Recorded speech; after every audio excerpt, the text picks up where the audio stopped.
Почитувани граѓани, почитувани новинари. Денес на собраниската седница на дневен ред се измените на Законот за минималната плата. Со овие измени, минималната плата веќе за месец март ќе изнесува најмалку 18.000 динари и неа ќе ја добиваат околу 80.000 работници.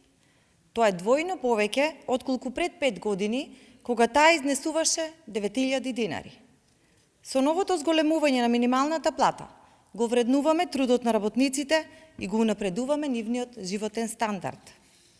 Тоа е потврдено со официјални податоци.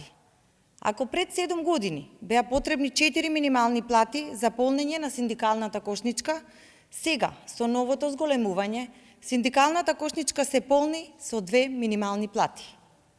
За 7 години синдикалната кошница се зголемила за 9%, а за истиот период минималната плата е зголемена за 100%. Овие факти говорат дека Социјалдемократскиот сојуз на Македонија и парламентарното мнозинство сериозно го зајакнаа животниот стандард на сите граѓани. Како одговорни пратеници, продолжуваме да реализираме законски решенија кои се во интерес на граѓаните и на економијата. Ги повикувам сите пратеници да дадат поддршка на измените на Законот за минимална плата, за веќе од следниот месец 80.000 наши сограѓани да добиваат повисока плата од 18.000 динари месечно.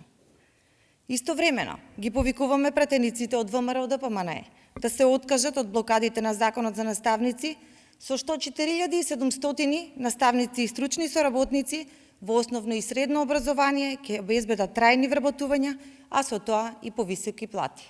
Ви благодарам.